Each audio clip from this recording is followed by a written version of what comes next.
Welcome to tonight's program entitled Surviving a Spring Power Outage. My name is Mike Edding, and I'm joined tonight by my colleague Susan McBride. We both work in the Adult Services Department of the Hinsdale Public Library. Weather in Chicago can be a little unpredictable. We hope that power outages don't happen too frequently in your lives, but if they do, it's better to be prepared than not.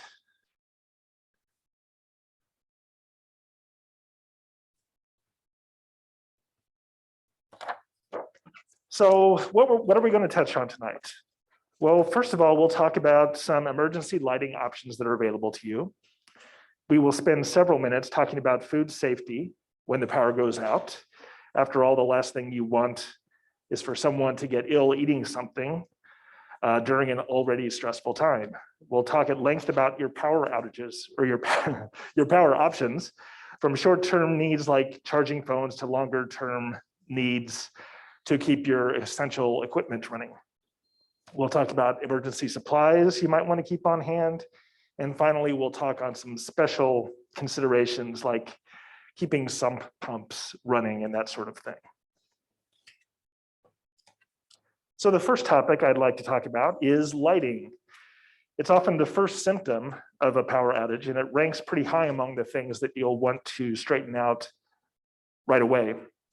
Especially if the outage happens after dark. I'll be talking about two general types of lighting, stationary and mobile. And for stationary, I really recommend getting a camping lantern that is LED. The battery operated lanterns are very high-tech nowadays. They produce a constant glow with a nice wide diffuse coverage pattern. Think of this as sort of area lighting. I suggest looking for a model that has multiple brightness levels. I especially recommend one that has a nice runtime on its dim option. Area lighting like this works very well at a relatively moderate level to keep you from running into furniture or tripping over toys that might be on the floor, rather than making your room as bright as normal. The example that I have here is from Core Equipment, and it's their 500 lumen camping lantern. This model is recommended for its excellent runtime on dim, which is about 65 hours. That should be plenty for most common power outages, and the Core Equipment lantern costs about $40 and it runs on D-cell batteries. I suggest keeping maybe 2 or 3 on hand, maybe one in the kitchen, one in the living room, one in the basement, just some coverage throughout the home so that you don't end up tripping over something and injuring yourself. If your lantern is rechargeable, I would say keep it charged, but don't leave it plugged in because that can have a negative impact on battery life. For mobile lighting, these are primarily for task lighting, so illuminating what you're doing rather than the whole area. So flashlights are really great for this, as you might guess. Everybody is familiar with how they work, and most households have a few of them on hand. One flashlight which gets really good reviews is called the Knucklehead by Streamlight, which is one of the best flashlight companies around. When I was growing up, the premium flashlight brand was Maglite, and it seems like Streamlight has taken over that mantle nowadays. One of the reasons that the Knucklehead is well regarded is that it has an articulating head. So if you place the flashlight on its end, the light isn't limited to just illuminating the ceiling. You can position it at nearly any angle.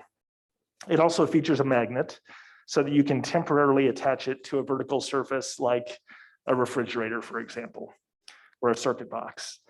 The Knucklehead series of flashlights range in price from $85 to about $185, depending on whether it uses alkaline batteries or a rechargeable battery pack. Flashlights aren't the only game in town for task lighting, though. I personally recommend getting a headlamp. The great benefit of headlamps is that they free up both of your hands for any task that you might be taking on, from reading to retrieving something from the back seat of your car after dark. Headlamps tend to be sold by outdoor gear manufacturers like Black Diamond and Petzl. The model I have listed here is the Black Diamond Spot 350, which costs about $40. For the best selection of headlamps, I'd suggest going to a store like REI or Dick's Sporting Goods to see what's available. If the Spot 350 seems a little pricey, there are typically options in the $15 to $20 price range, making them really cheap enough to get one for each family member. One other thing to note about both flashlights and headlamps is they can come in like a spotlight pattern or a floodlight pattern. And I would consider getting the floodlight because it's just a more gentle glow, unless you're focused on something really, I don't know, with a really narrow focus, like if you're trying to see your dog in the corner of your yard, then a flashlight with a spotlight beam is great, but otherwise floodlights, which provide nice, even illumination over a wide area, are great. So the next thing that I'd like to touch on is food safety. And let's talk about some general guidelines when it comes to food safety. Experts agree that it's really essential to keep your refrigerator door closed as soon as the power goes out. If you do open it, do so briefly, as that will keep your food safe for as long as possible. The important thing to remember is that food must be kept out of the danger zone, which is the temperature range at which bacteria grows to dangerous levels. So this range is from 40 degrees Fahrenheit to 140 degrees Fahrenheit. So if I think most refrigerators are set for about 35 degrees to 38 degrees Fahrenheit. So if the food in your refrigerator jumps up above 40, that's when it's at risk for spoiling and making you ill if you eat it. It takes approximately 4 hours for the food to hit 40 degrees from its normal temperature if you have a closed door. But don't guess, use an instant read thermometer, maybe one of those infrared ones with the little trigger. You can point it at it, and that way it won't get contaminated by the food. What about food in the freezer? Well, your frozen foods will stay safe for 24 hours if your freezer is half full, and 48 hours if it's completely full. And these are estimates, of course. You'd want to verify it with your own thermometer. Generally speaking, if your food still has ice crystals in it, it's safe to refreeze it. In fact, if it's still under 40 degrees Fahrenheit, it's generally okay to refreeze. So let's talk about things that you might have to get rid of and things that you can keep after it hits that magic 40-degree number. So you're probably thinking not everything spoils when it hits 40 degrees, and that's true. This chart can help serve as a starting point for to know what you might be able to salvage after it hits that temperature number. So some things which are inherently preserved with acid, like mustard, hot sauce, and pickles, or with sugar, like jam, jelly, and syrup, those are all fine, even if they hit 40 degrees. Vinegar-based salad dressings are also okay. Other condiments like steak sauce, Worcestershire sauce, and ketchup are generally fine as well. And cheese lovers will be happy to know that harder cheeses like cheddar, Swiss, Gouda, Parmesan, Romano, etc., are fine if they get above 40. As are processed cheeses like Velveeta and Kraft Singles. You do have to pay attention to your fruit and vegetables, though. Uncut fresh fruits and vegetables are fine. Dried fruit is fine. And even open fruit juices are fine. In all of these cases, though, smell the food first before consuming them and err on the side of caution. If you're not sure, throw it out because it's not worth getting sick over. In terms of things that you really should throw out after they hit 40 degrees, milk, sour cream, soft cheeses, especially cream cheese and cottage cheese, have to go. And shredded cheeses need to be discarded as well. Eggs, whether they're fresh in the shell or hard-boiled or deviled, should be discarded. And you need to get rid of your thawed meat, your chicken, your fish when it hits the danger zone. Even your deli meats and hot dogs should be discarded, and leftover foods have to go. All manner of creamy salads like tuna salad and chicken salad, ham salad, egg salad, potato salad, pasta salad, all those have to be discarded. And fruits and vegetables which have been cut already should be discarded too. And interestingly, this was new to me, prepackaged green salads and that sort of thing need to be discarded even if they haven't been opened, as long as they hit that 40-degree mark. So vinegar-based salad dressings are fine, like I mentioned before, if they get above 40, but creamy salad dressings like ranch or blue cheese should be tossed. Finally, again, use your nose to see whether things smell okay and touch them to see if they feel okay, but never test them by actually eating a little bit, because even a small amount of some of these things can make you very sick. The next topic we'll touch on is power. So in the short term, power sources are typically battery-based, and I have a couple of types of examples that I'd like to share with you, both of which are based upon batteries in some form or another. The first one is a USB power bank. Sometimes they're called USB battery banks, but they're like those rectangular things that are maybe the size of a deck of cards or two put together, and they have little ports that you plug in your devices like your smartphone. They're great to have when you're traveling, but they do excellent work as a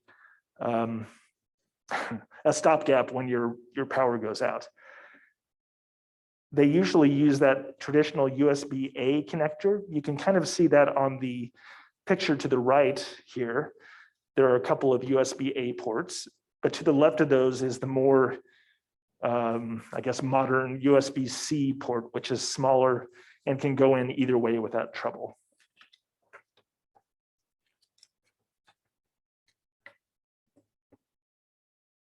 In general, the main differentiating factor among these battery banks is capacity. And capacity is measured in milliamp hours, which is often abbreviated to mAh. I personally recommend battery packs, which range from 10,000 to 25,000 milliamp hours. And battery packs with less power aren't that useful for an extended outage. Besides having a high capacity, better models come with a feature called power delivery, which is abbreviated to PD in many cases. This can actually provide faster charging to your compatible devices by increasing the voltage from the USB plug.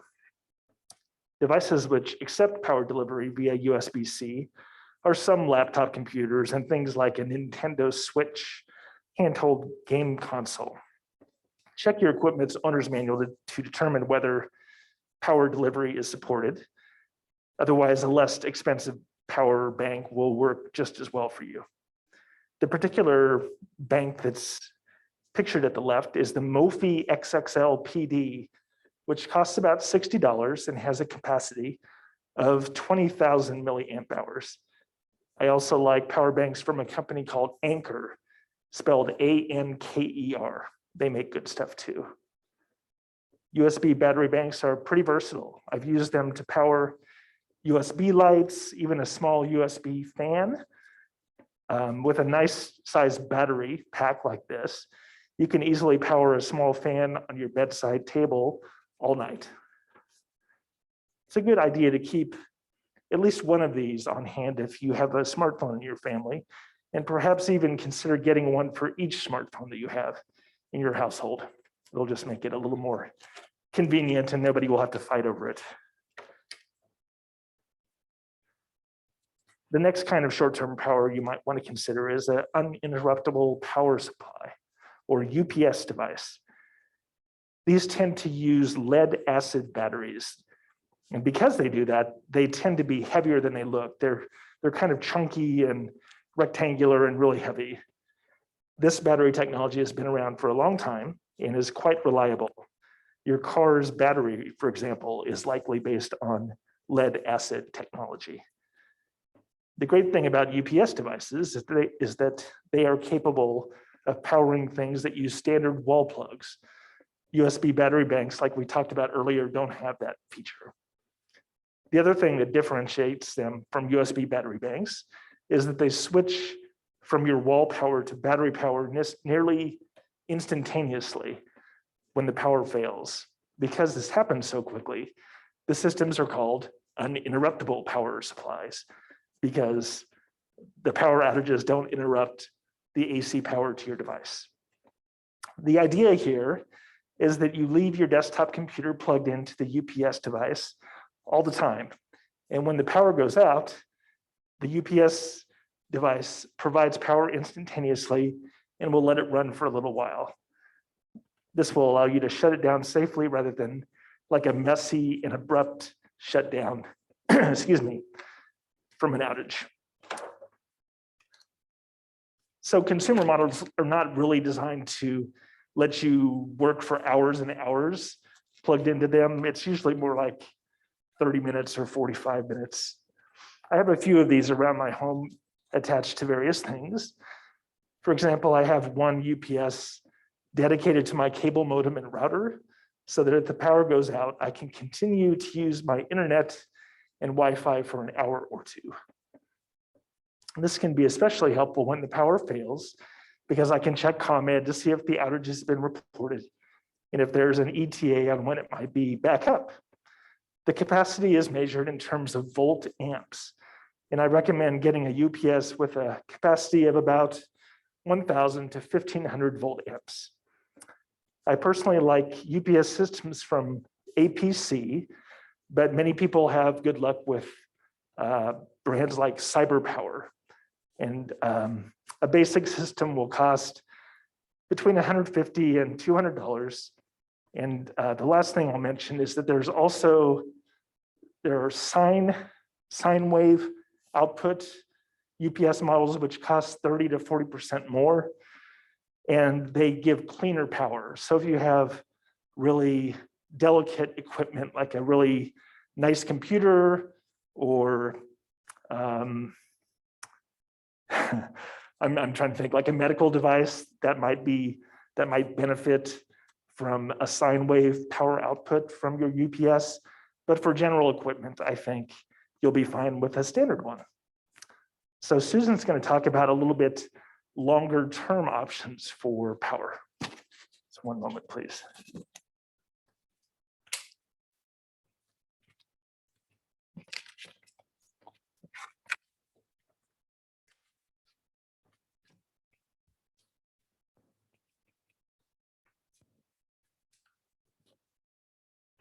Thanks, Mike.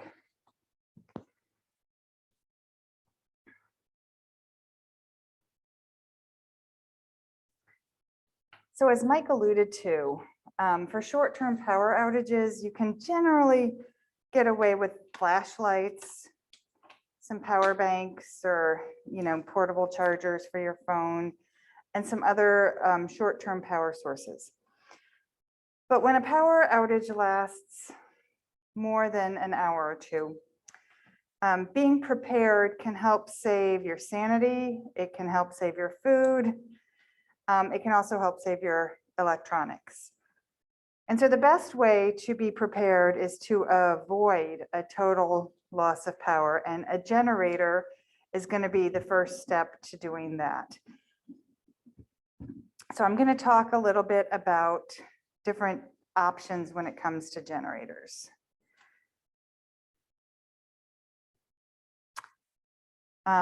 So there are a wide array of different types of generators available, and they vary vastly in terms of price, in terms of the power that they put out, and some of this is going to factor into what type of generator you may consider getting.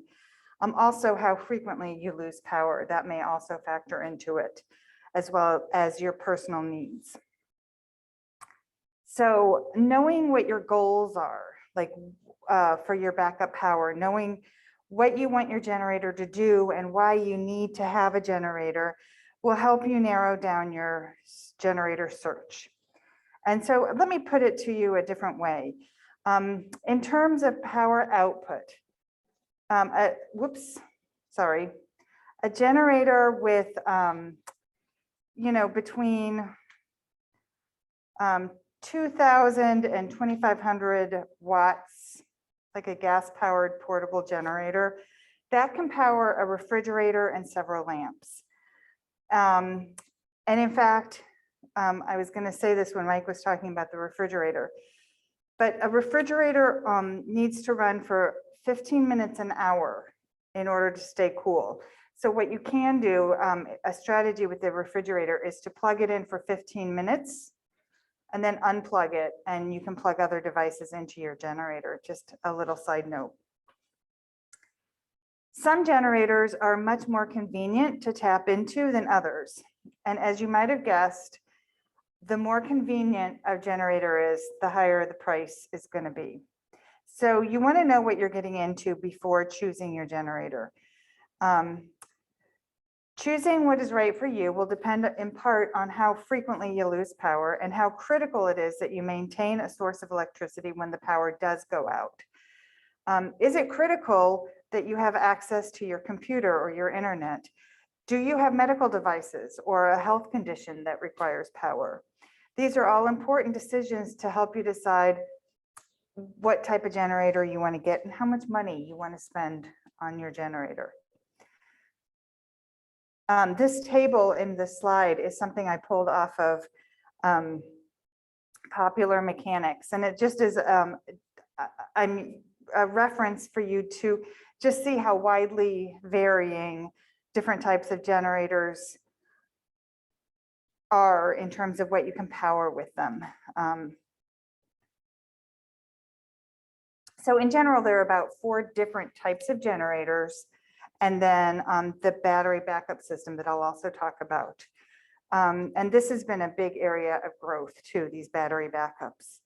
I'm going to go through each one of these categories to help explain the differences of each and then why you might choose one over the other. So I'll start with a portable generator. And you'll notice here in the picture, this portable generator says dual fuel. That means it's powered either by gasoline or by propane.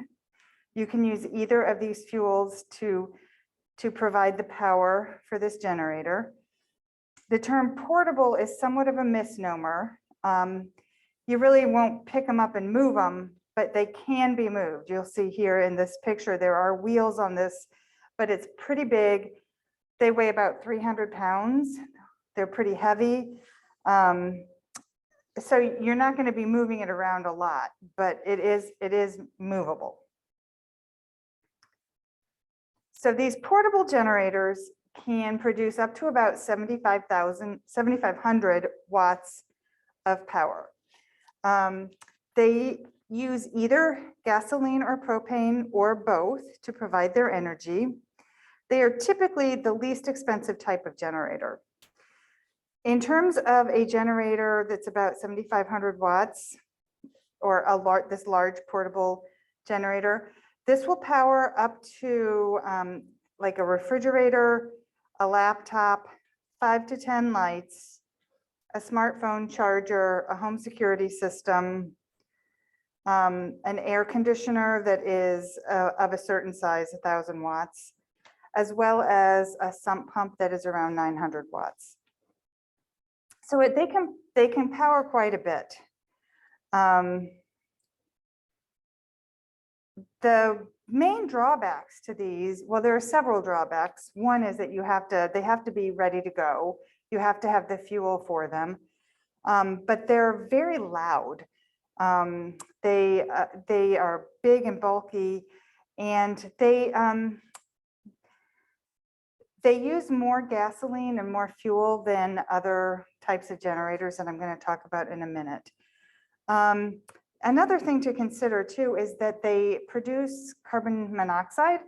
So these would have to be set up outside the house, far away from a window, and they have to be protected from the weather. So if it is storming, you have to have a cover over it that provides ventilation. but also keeps the generator from getting totally wet. In addition, you want to make sure that you're using an extension cord that is a high enough grade that it's not going to cause a fire when you're using them. This type of generator is probably good if you're looking for something that's going to help you keep your refrigerator powered, possibly a couple lights, your phone's charged, but it's not going to be one that you're going to think about producing power for your electronic devices, your whole house. That's not what this is for. This is really a stopgap to just keep a few critical pieces of equipment powered.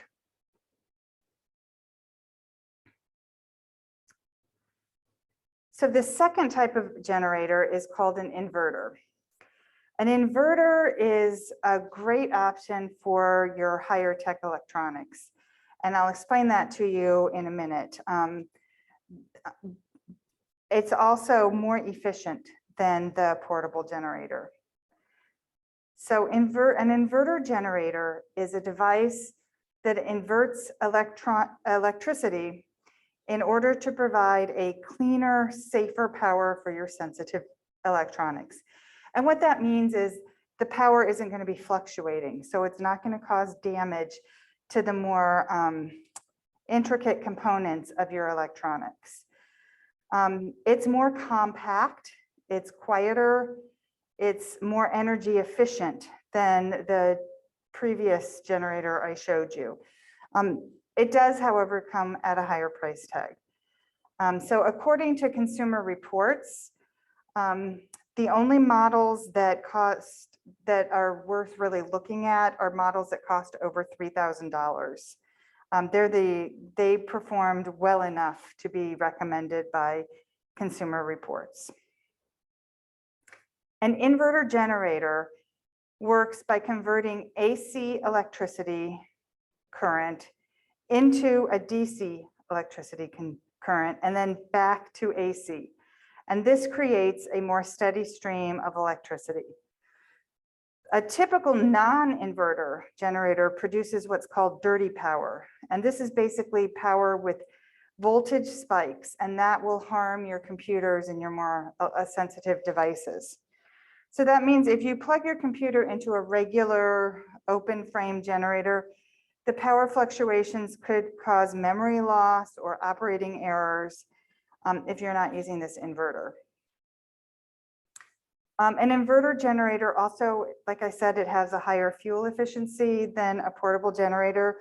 And that's because they can adjust the speed of its engine depending on how much power it's being asked to provide. So for example, if you want to power one laptop, the engine is going to run more slowly and produce less current. If you add a second lamp, the engine will ramp up and meet the additional needs, but it's only going to be burning the fuel it needs to meet which is asked of it.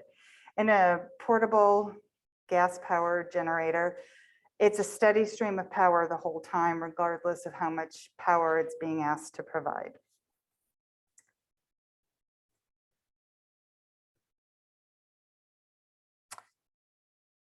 And like I said, these are more expensive, so that's the biggest con of an inverter generator.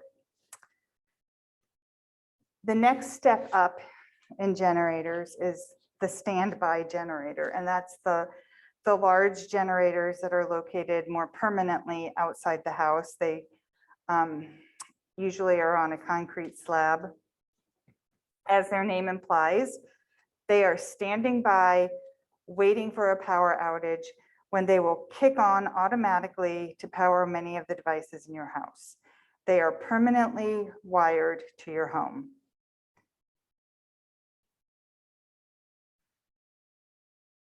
So it's, like I said, permanently installed, and it kicks on automatically to provide an almost uninterrupted stream of current. It can power usually just about everything in a typical home simultaneously. It can be set to run indefinitely on natural gas or it can be fueled by propane. So it would, once it runs out of propane, it would run out of power. I think most of them around here are set up to run on natural gas, so they're indefinite. There's no need to connect cables or to flip a switch or to start an engine. It's hooked up to your breaker, and the minute you lose power, it's kicked into gear, and when power goes back on, it's turned off automatically. But with this convenience and with this ability to power more devices comes a much higher price tag. And they range in price from $2,000 to $6,000. Most of the ones worth looking at are in the $6,000 range. So it puts it in a different category than the portable generators. And not only is the cost of purchasing it a lot, but then you have to have it professionally installed, and those costs can be pretty high as well. And then you want to have it maintained, and that means having it checked annually to make sure it's up and running. The benefit of these standby generators is that you don't have to be home. If you are out of town and there's a power outage, it's going to kick on and it's going to keep your refrigerator going and your alarm system on and everything continuing at home without you actually being there. Some of them are actually outfitted with Wi-Fi connectivity that would allow you to check on them and monitor them on a mobile app. So there are a lot of benefits to using a standby generator. One thing to keep in mind, they cannot be installed if you are in a flood area. And if there is flooding, they can't be moved because they're so big, they're larger than an air conditioner. And so you do want to make sure that you have an appropriate location to install them. I would say that standby generators make the most sense for people who truly rely on power for one reason or another, whether it be for their work or for medical devices or for some other reason. But these types of generators are truly the most reliable in situations of power outages. And so that's just something to keep in mind.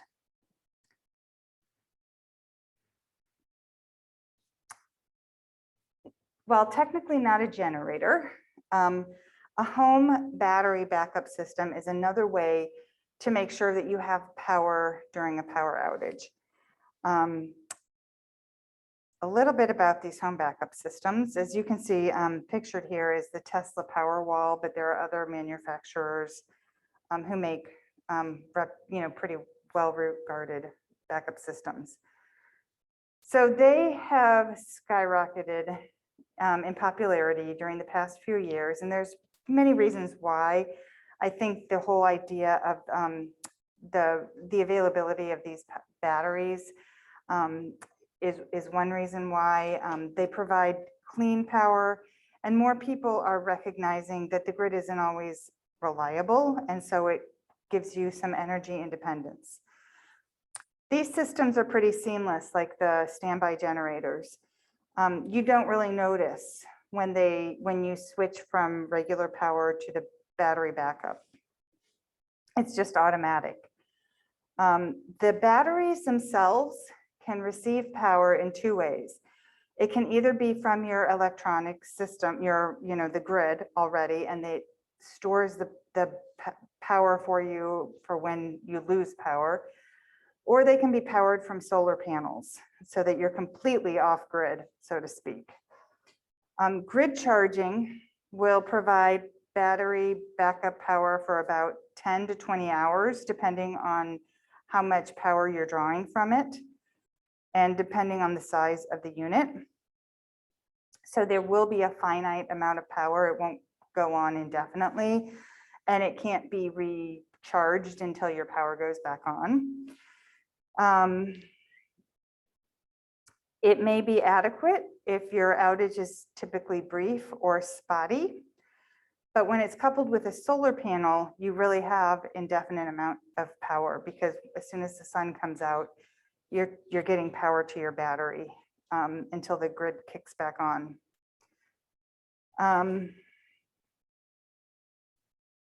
Of course, the benefits of the battery backup system does come at a cost. You can see it ranges in price from $10,000 to $20,000, depending on whether you're including solar, depending on how many batteries you have. A lot of the battery systems are stackable, meaning you could have 2 different battery power packs and mount them on a wall side by side, and that will give you more power. They're clean. They don't emit any kind of emissions. There's no CO2 emissions. There's no pollution. They're silent. You have no idea that they're running. It's not like the loud generator that kicks on as soon as power goes off. You can also use them to save money during peak power periods. If you are part of the power plan where you pay more during certain parts of the day for your power usage, you can have your battery backup system be the power provider during that time period, and that will reduce your energy costs. So there are some benefits to it. Typically, these battery backups are lithium-ion batteries that are different from the batteries that Mike was talking about earlier. These are more similar to the batteries that would be in an electric car, for example. And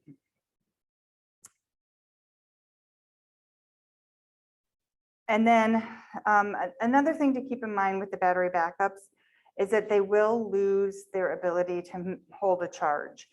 And that's something that you want to pay attention to. It's just like your cell phone. If you've had a cell phone for long enough, you'll realize it doesn't hold its charge quite as long as when you first got it. The industry standard for these batteries is that they are after 10 years, they should be able to still hold about 70% of the charge. But that's kind of where things are at this point. I think the batteries technology continues to evolve and improve and will only get better. But you do want to pay attention to this warranty information if you're interested in getting a battery backup system for your house. And then the 2 brands that you'd want to pay attention to are Tesla and Generac. The Generac Power Cell, PWR cell, is one of the highest rated ones for sure. The battery backup systems make the most sense if you have a solar panel system already, or if you're planning on installing one. But otherwise, they're a pretty high price for not a lot of benefit at this point, but keep an eye on things. They are evolving.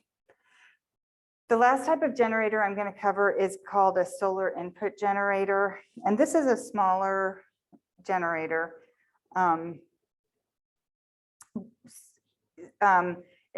Solar isn't just for rooftops anymore. You can use it to power other devices. And these solar generators do make a nice little backup power source if the grid goes down, but they are limited. So I will go through a little bit about these. First of all, they don't produce as much power. They're up to maybe around 3,500 watts of power. They have portable solar panels that you can put out to absorb the sun to get the battery charged. They range in price from between $1,000 to $6,000. And really, they're the best if you are worried about the emissions of a gas-powered generator and you're more eco-conscious. Whoops, sorry. Getting ahead of myself here. The pros of the solar generator is that it's free energy from the sun. There are very low maintenance costs. It's clean and quiet to operate. However, it does have a limited power supply. There's a higher upfront cost for that limited power supply. And it takes longer for the battery to charge because the source of power is the sun, and it's just not quite as strong as the gasoline or propane or some of the other sources of energy. And the other disadvantage of this type of power system is it doesn't work if it's dark outside. So if we've lost power because of a storm, using a solar panel to try to get power isn't going to work because it's storming outside. So that's just something to keep in mind.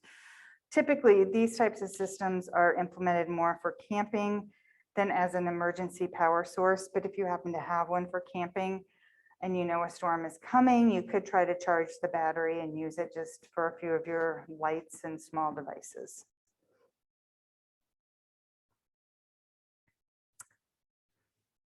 So it's a good idea, in addition to preparing for power outages, for you to be prepared in other ways in an emergency situation.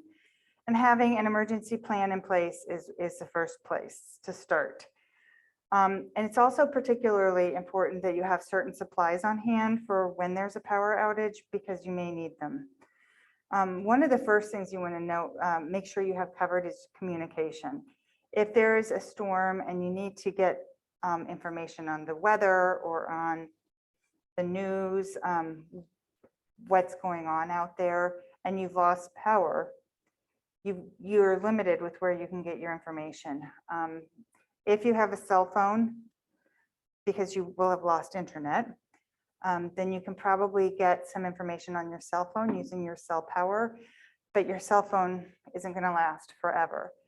So having a good battery operated radio is really the best bet to staying in touch with what's going on in the world where you are. You know what to expect.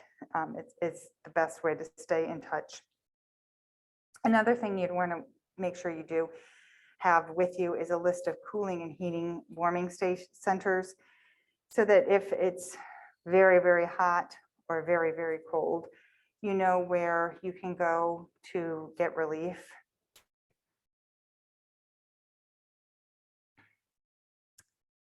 In addition, experts recommend that you maintain a stash of non-perishable food and water that will last for about 3 days. These could be things like canned foods, crackers, trail mix, nuts, protein and breakfast bars, canned tuna and salmon, canned soup, dried fruit, the non-refrigerated cartons of milk, things like that. You want to make sure you have things on hand that you would eat even if you didn't have a power outage, because nothing lasts forever.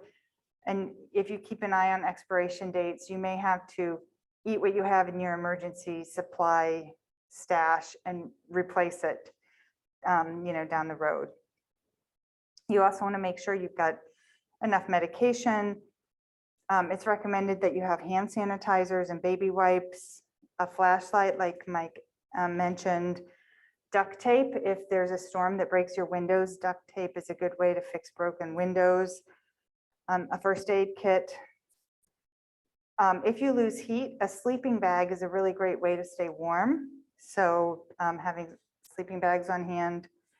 Work gloves, so that if there is broken glass, you can protect your hands when you're trying to clean up.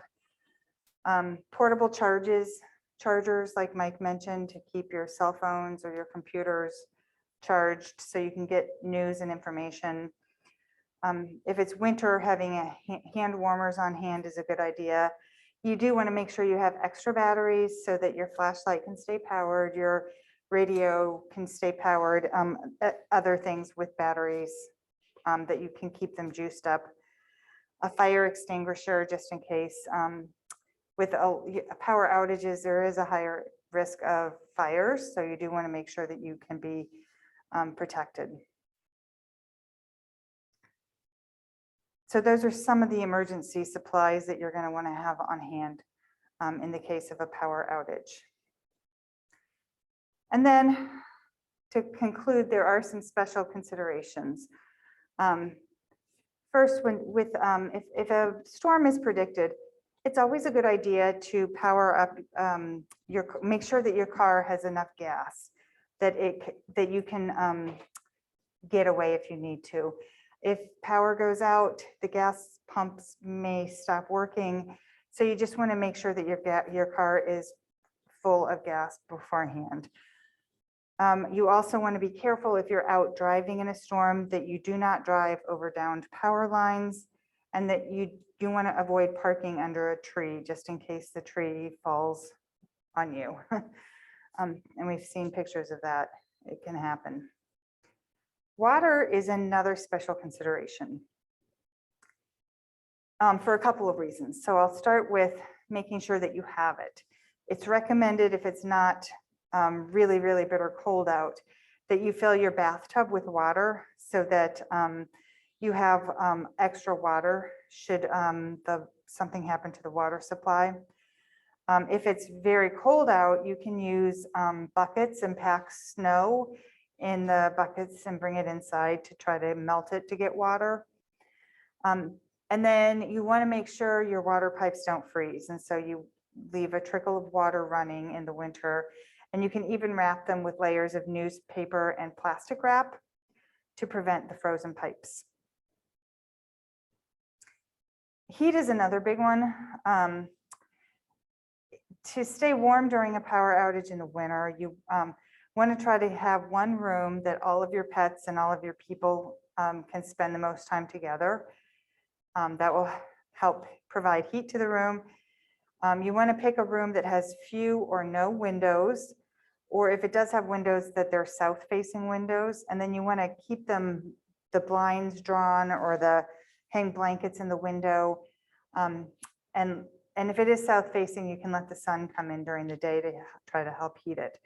And you want to make sure you're not burning anything in the house or to heat the house. You don't want to use your oven as a source of heat either. And it's probably a good idea to have a list of shelters in advance that will allow pets, if you have pets, so that they can evacuate with you if need be to evacuate.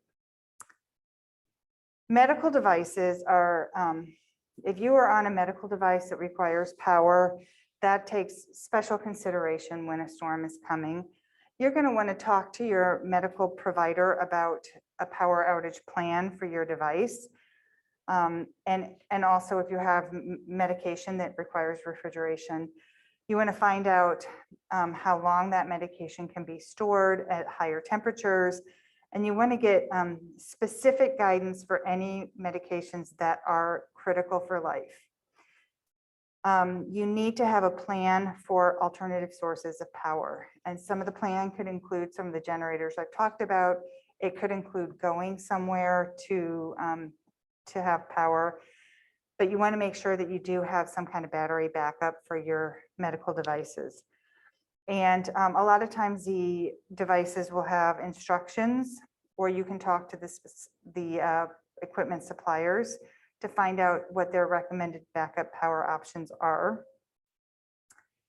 And finally, you want to check your that backup power system to make sure that it will function during an emergency, because maybe it's out of date, maybe it's lost some of its ability to operate properly. So you do want to make sure that it works before you need it. And you do want to teach other people how to use your backup systems to operate the medical equipment so that other people know how to do it as well. And finally, with sump pumps, you want to make sure with your sump pump that you do have a backup battery installed. You want to make sure that the backup battery is operational before you lose power. And you also want to know that most backup batteries will only operate for about 12 hours before they run out of juice. So if the power outage is going if it looks like it's going to be more than 12 hours and you're reliant upon your sump pump to keep your basement dry, then you may want to have some kind of generator that you can attach a line to your sump pump to make sure that it is going to continue to work beyond its backup battery capacity. So with proper planning, your next power outage can look more like joyful experience than a really stressful experience. And we hope that we've been able to provide you with some tips and some information that will help in the next power outage, and hopefully it won't be a long one. So that concludes our program. I think we're ready to take any questions that we have. Remember, if you are at home, to send us questions through the chat function of Zoom. Thanks, Susan. We do have a comment from one of our attendees that says, great emergency supply list. I would also include a tool to turn off the gas to the house to prevent a fire. I bought mine at Home Depot for about $10. That's a great tip, Kate. Thank you very much. Yeah, that is a very good tip. Yeah, having tools on hand as part of your emergency kit is very helpful. A wrench, a screwdriver, a hammer, and then the tool for the gas, to shut off the gas. That's a good one. Do we have any other comments or questions in the audience or at home?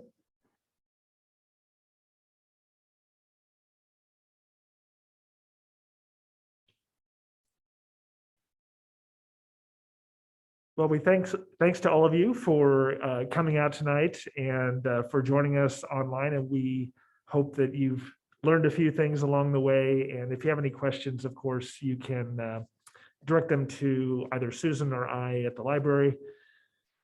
But have a great evening and don't have a power outage. That's my advice. Thanks so much. Good night, everyone.